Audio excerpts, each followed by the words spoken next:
It's something that takes a lot of courage, leaving your corporate job and moving into something that seems like the unknown. That in itself is a road less traveled. Be strategic about whatever it is that you want to move into next and have that patience and courage to take action.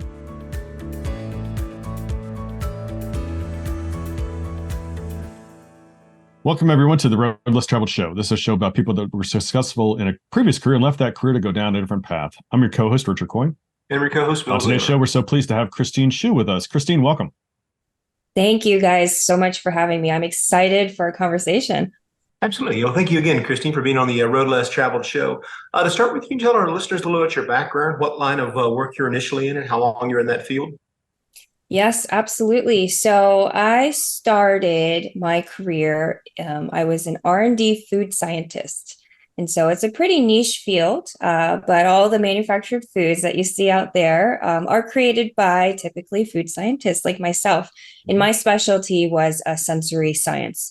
So basically, I studied the organoleptic qualities or people's reaction to food products. So it was really interesting. I really enjoyed it. We did a lot of market research studies that were more geared towards how people respond to food, and really what ticked, what really made them tick in terms of tasting, a beverage, whether it's a soda or a food product. And so I did that. And I worked at the large Fortune 100 companies that are out there. So they probably own most of the food industry. And I've worked at two of them. So went through that for about maybe 12 years or so. And I jumped maybe three companies, and it was the same. It was the same thing. The first year was great. You had new colleagues. It was like a new project that you're working on, different food type of product. And so it was great. But then after that, it was like, oh, okay, well, the corporate life, the red tape, sometimes the 8 to 5, even showing up is expected if you to show up to work, even if you didn't have a lot of projects going on. And when you did have a lot of projects going on, you're putting in a lot of hours and staying until 8, 9, 10 p.m. And so I'm like, is this really what I want to do? Mm-hmm. Yes. So that was my background. And I'll talk a little bit more about kind of the road less traveled part, and kind of how I transitioned from the W-2 into what I do now. Nice. Yeah, absolutely. Yeah. So if you can, from there, then, so what have you transitioned into? Yes. Okay. So here's the funny story part. Okay. We'll jump into that. So at one of my most recent companies that I retired from, they kind of pushed out this company-wide program through HR. It was called the Purpose Workshop. So they really wanted every single person in this company, and this was a global company, and they had offices all around the world. Every single person had to go through this Purpose Workshop to really find, what their true purpose in life was, and kind of take that and apply it to their work. I thought that was very interesting. Okay. And it's not very typical, but I kudos to this company for doing that and really putting resources towards that. I think they really wanted people to, to bring their all into their work and their careers. And so I went through this process. It's usually a whole day workshop, and they place you in smaller groups with other people across the organization, and usually people you don't know, and someone who's not, like, other people who are not working on your team, which is actually better, because what they ask you to do is you have to dig deep into your life, into your childhood, go through all the people that have made impact in your life, and really find what your true purpose in life is and what experiences brought you to who you are today. So it was a very deep, session. It's almost like therapy. Wow. And yes. Yeah. And then you're sharing this with people you work with. It was like, okay, we're going a little too deep here. But yeah, I remember going through my exercise, and I had trouble finding what my purpose statement was. So everyone was required to find a purpose statement, and then they actually applied it to their their work profiles. So if you look people up in the company system, you can see what their purpose statement is. And it could be something like, I bring sunshine on a cloudy day. It's like, it's not goal oriented. It's just, something that talks about you. It could be personality driven. So like something like that. And so I had trouble finding my purpose statement. And as I'm talking through some of my experiences that shaped me to who I was, there's another woman who I never met in a different group. And she was like, it sounds like your purpose statement is something like skipping down the road less traveled. Yes. And so when I saw your podcast, I was like, wow, this is the podcast I need to be on because that's my purpose statement right there. Wow. Yes. So what happens if, okay, you're supposed to go through and identify your purpose and then, obviously turn that and apply that into your job at that particular company. What happens if your purpose is revealed to be basically completely different and have nothing to do with that company? And I imagine that happened, and maybe that's what happened with you, Yeah, it was. And actually someone that I had worked with at that time, she was like, maybe this job isn't for you. And she said that. And I was like, maybe you're right. Because, even that statement in itself, skipping down the road less traveled, as I kind of dug deeper into myself, I realized that I was someone who didn't follow directions very well. Someone who typically liked to go out of the box and try other strategies and routes as opposed to what was expected of me. And, in a corporate environment, typically, unless if you are at a very high level, you have directions, right? You have to answer to someone, they tell you what to do, and you do it. And so that wasn't really, like that in itself was like the first sign, okay, maybe this isn't the right fit for me. Maybe that's why I'm not feeling fulfilled in my career, simply because of the culture of the corporate environment. And number two, another thing that I realized was that, I like to explore different paths. And that kind of ties into the first thing is I like to try new things and look at all the options. I would say I'm more analytical, right? And I usually don't go with the path that most people think is the default or even the right way. Sometimes, I kind of go rogue. I didn't feel like I fit in that specific environment. I loved what I did. I thought it was really cool to study, how people reacted to food. And just that in itself was such a niche. And like not many people in the world are sensory scientists. So it's very specialized. But just the whole environment, like, there's so much competition in corporate as well. And over the smallest things, like over a 3% raise, like who gets a 3% raise? You have to go above and beyond to prove yourself just to get a 3% raise. Yeah. And just all of these things get very tolling and taxing, I feel like, on the soul. And so I feel like just all these signs, and especially this purpose workshop, it really told me that, this life isn't for you. And I knew that because I was never happy in my career. And it got to the point where I think most people, if not, unless you absolutely love your job, I even, have spoken with other colleagues, you get the Sunday blues, right? It's like, oh, it's it's like another work week coming, and it's like, oh, you gotta get up early and go to work. Exactly. Yeah. Yeah. So what have you parlayed that into? What have you transitioned into? Yes. So, shortly after that, I just, I started thinking, and that's what I do, right? I like to think. I have a scratch pad on my breaks. I like to just brainstorm.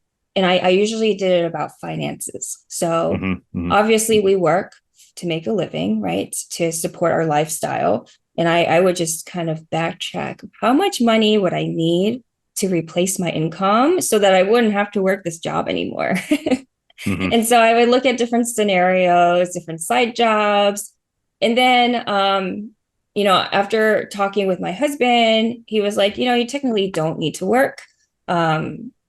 At that time, his income was enough to support a family. And also, I was working at that time to pay the taxes that, he was incurring in his business. So he's a business owner himself. So I was like looking at our finances, auditing everything and kind of making those plans to make the move. And I'm like, okay, why is my total net income paying your taxes? Mm-hmm. Wow. So then we started doing more research. And at that time, I didn't know a lot about investing in real estate, but we knew we were getting hit very heavily with taxes. Mm-hmm. And so, in our research, we came across Tom Wheelwright. We read his book, and that book was just mind blowing. We're like, we didn't know this was a possibility. And a lot of the directions were pointing back to investing in real estate, because real estate has the advantage of depreciation. These are depreciable assets that you can use to offset if you are a real estate professional. Mm-hmm. And so, we started planning and thinking, and we're just like, oh, so how can I become a real estate professional here to kind of help? And so, as we made that journey and made those connections, and I did the calculations, and I'm like, okay, so if I left my W-2 job, it was a 6-figure job, and went into full-time real estate as a real estate professional. And I before you guys take any ideas, listeners, please consult with your CPA, because I am not a CPA. And we were consulting with a CPA and talking about this, obviously, and also, listening to Tom Wheelwright. We're like, okay, if I left my job to become a real estate professional, an investor, just that act alone will save us in the taxes that we're paying out of pocket. And so it's like, mind blown, right? Yeah. That's like, what? Yeah. The brakes, like, wait a minute, what? And so, that in itself made the decision for us. So I sent in my notice. Before that, I planned, I read a lot of books. I listened to a lot of podcasts about investing in real estate, learned as much as I could, joined a mastermind. All this before I actually sent in my notice to resign. And so finally, I got to the point where I was comfortable to make some serious moves and sent in the resignation letter. And right after that, we sold our primary home. And to help mitigate the risk, we purchased instead a duplex so that our family can house hack. And that will help mitigate the risk of losing one income. Okay. And we live in New York, which is a high income or high cost of living area. So, that kind of really helps save some expenses if this investing direction didn't go as well as we had hoped. And so, we went through a lot of different sacrifices and some lifestyle changes to get to that point. But then I made that move to, retire ultimately from the corporate life and move and transition into a real estate investor. Okay. So you house hacked, which gives you a place to live, as well as part of your expenses are being covered by your resident or tenant on the other side of the wall. Okay. So, but in terms of the investing, are you buying properties, or what kind of investing are you doing? Yeah. So that was our very first move. And then after that, we purchased our first BRRRR strategy, single family home. So BRRRR, if you're not familiar, stands for buy, rehab, rent, refinance, and repeat.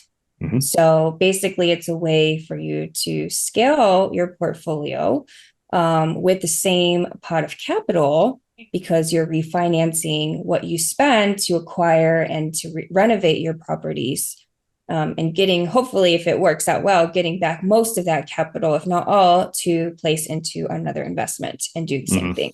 So we purchased then, at the same time, our first BRRRR property.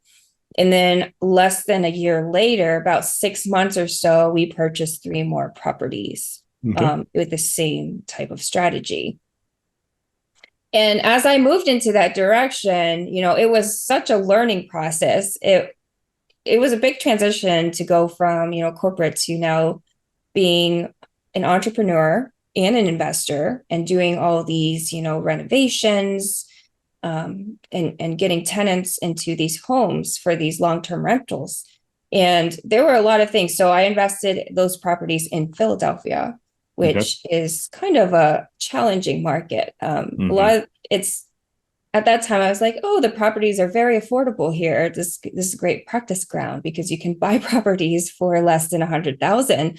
But then that in itself was a learning experience because it is so challenging, just the tenant pool there. You're working with kind of Class C and Class D neighborhoods. It is very challenging to even, have tenants who will pay their rents and take care of your property. So, there's things like I had to deal with getting taken advantage of by contractors. The first project went through 6 change work orders, and really drove up the cost significantly from the initial bid. And, I didn't know how to avoid that because I felt like I did things by the books. I got 4 bids in itself. I didn't go with the cheapest bid. I thought I went with someone who was reputable, but that didn't end up being the case, unfortunately. So, sometimes these things do happen. I've had a car drive into one of the properties and crash into the house. So I had to deal with claims and all of these things. So really, it's not all unicorns and rainbows as you transition into this life. There are things that do happen. But then at the end of the day, when I look at, when I look at this life, I'm like, yeah, a lot of stuff happens, but do I feel fulfilled versus my corporate life? And I think the answer to that is yes, because all of these are learning experiences. They're not necessarily failures. I don't believe in failures. It's learning to kind of do things better, to learn better processes and how to interact with, certain people in this business. And I have the freedom and liberty to kind of dictate my own timeline and my own time throughout the day versus someone telling me what to do in the corporate life. Even though I had the stability and security comfort of the W-2, this life is just more adventurous and exciting in my opinion, even though, there are the good and the bad that comes with it. Nice. Yeah, no, I was going to see what, as you transition into your new career in the real estate investing side of it, what can you look back to? What was one of your first victories that really cemented it for you? Like, this is achievable. This is a path we can scale. Yeah. So I would say I did a few single family properties. And at the same time, I was also investing as a limited partner into multifamily syndications. And I had met someone at that time who was doing that. I didn't even know what that was at that time, or that it was a possibility to invest passively into real estate. And I knew I had 2 young children under the age of 3 at that time. And so I was doing all of these renovations out of state. It was tough. So I couldn't be scaling to like a 10 or 20 property portfolio in a short amount of time. I kind of allocated some of my capital to be working for our family passively. And when I went through that process versus looking at what I was doing actively, I was like, this seems way better. Like from a returns perspective, it might be just slightly less, but it's still pretty decent. And it's comparable to what I was doing from the active side. Even though I had less control, it seemed to be better. With my lifestyle, with having a family and kids. And so I was like, how can I transition into doing that? And so from there, I slowly said, okay, this BRRRR strategy is it's great, but it's taking so much time. And time is really what I need. Time is why I left my job. It's all about time so that I can free up more time. So I kind of transitioned away from the single family rentals and went towards being a general partner into these syndications type of deals. So, as I moved into that direction, I got to meet a lot of great syndicators and operators. And, from there, I feel like my career in real estate started to really get some great momentum, because there you're able to scale at a larger magnitude versus just those individual single families. And you're scaling with a team with people from all different expertises, from acquisitions to asset management to construction, as well as different levels of experience. So you get to learn from these individuals, especially when I was starting out. I got to basically shadow them and also work on the team with them. And so really that was an amazing thing. And I think that was definitely a huge win and a huge pivot in my career in real estate. Nice. So Christine, in your syndication path that you're going down now as a GP, et cetera, is there a funny story you can share?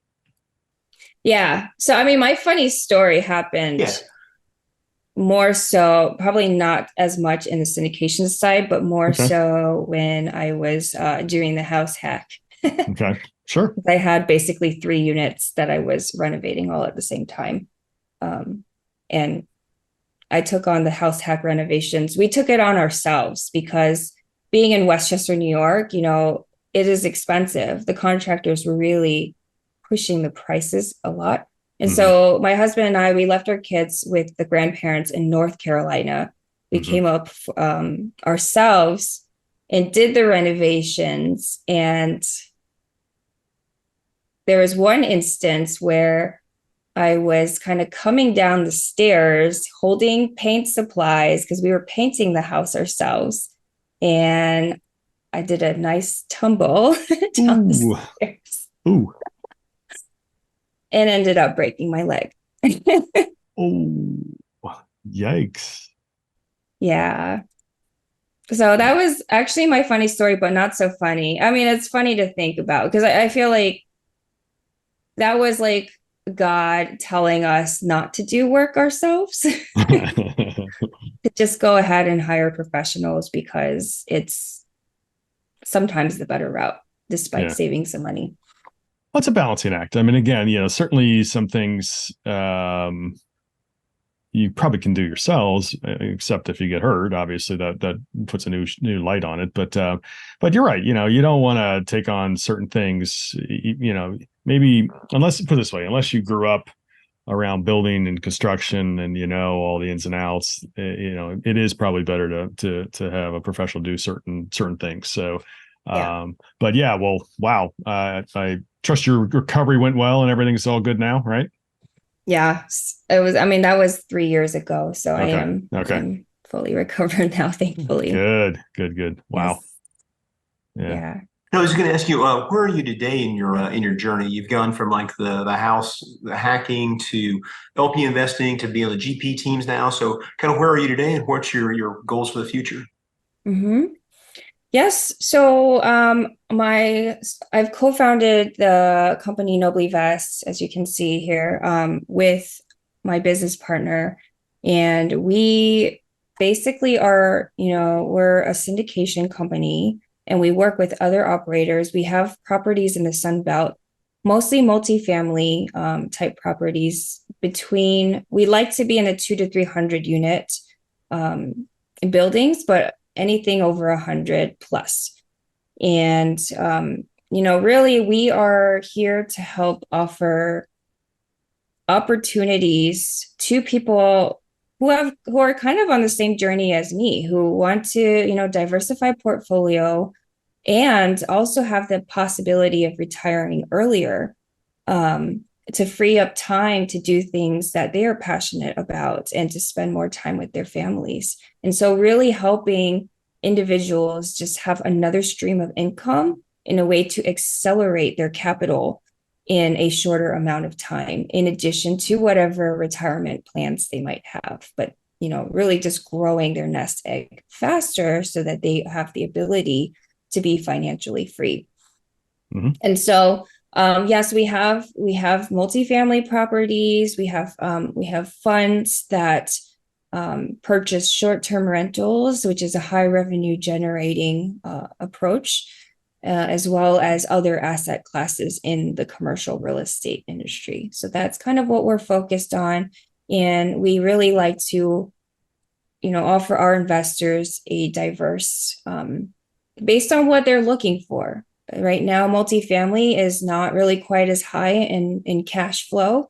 And the cash on cash returns are lower because of the market that we're currently in. So we're always looking for a different investment, investment vehicles and asset classes that can help drive additional cash flow, as well as multiplying, having a higher equity multiple.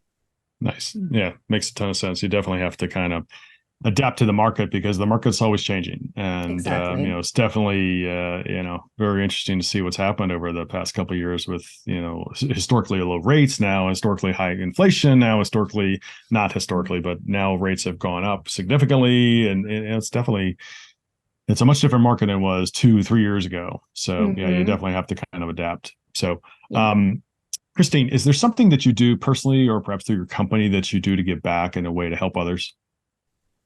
Yes. So both personally and through the company. So Nobly Vest, our tagline is to invest nobly for impactful returns. A lot of our investment opportunities are impact related. And even within our properties, if it's multifamily, we like to really appreciate our tenants because they are ultimately our clients at the end of the day.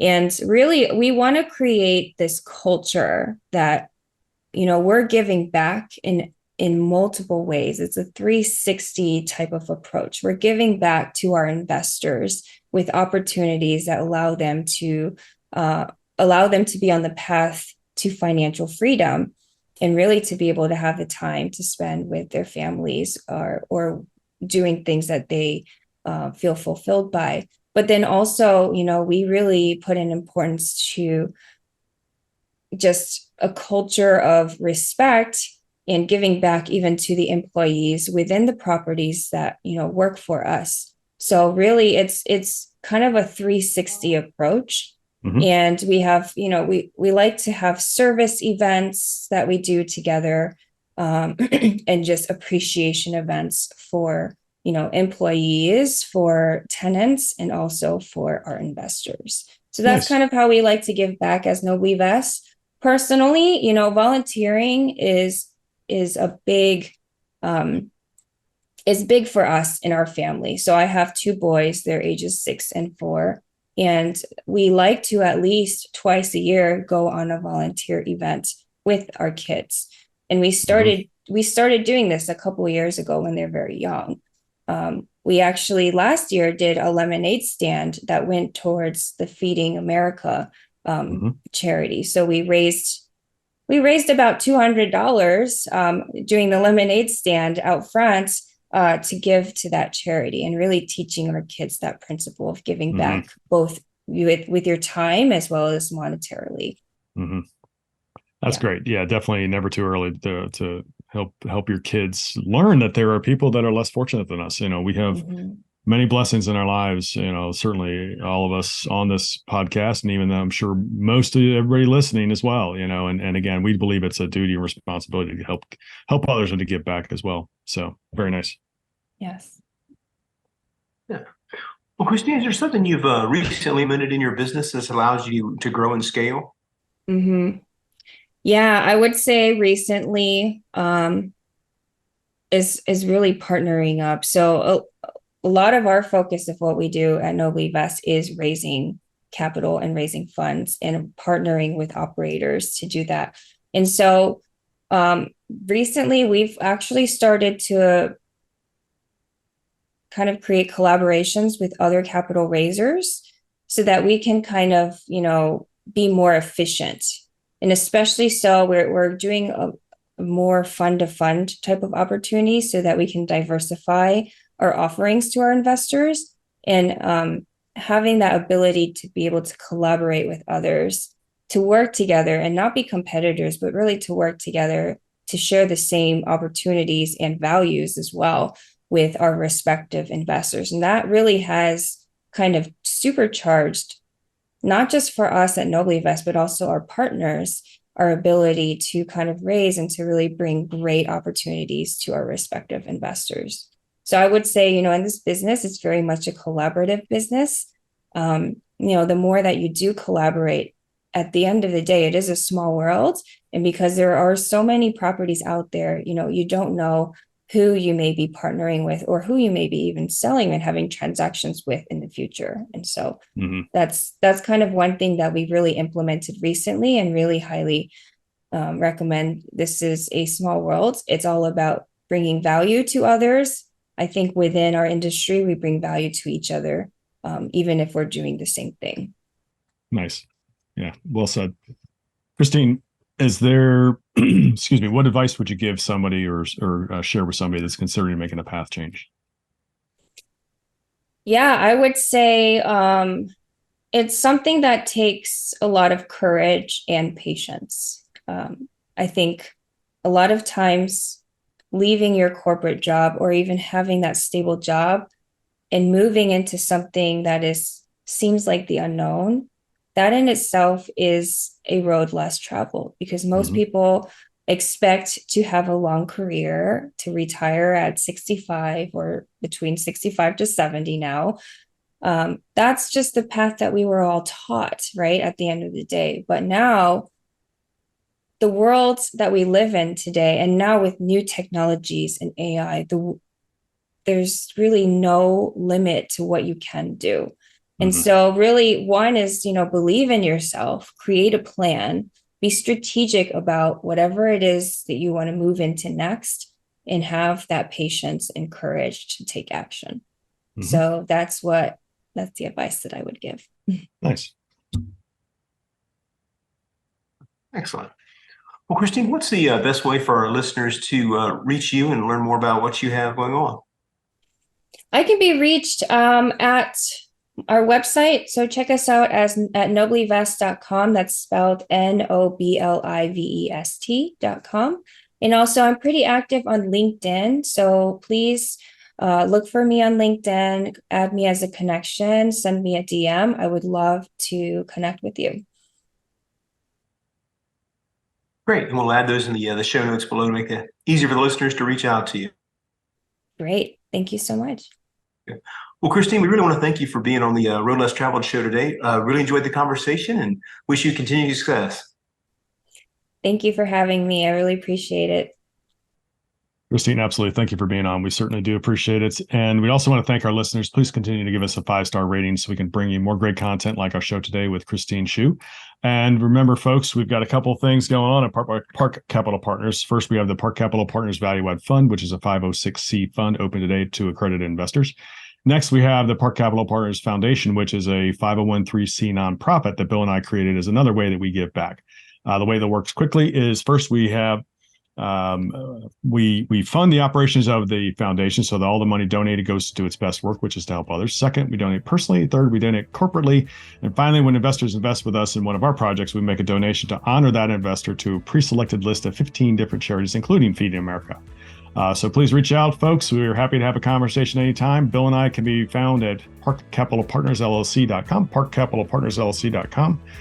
And again, Christine, thanks for being on. We really want to thank you, as well as remember, folks, the road less traveled may be calling you. We recommend that you listen and take action. Thanks for joining.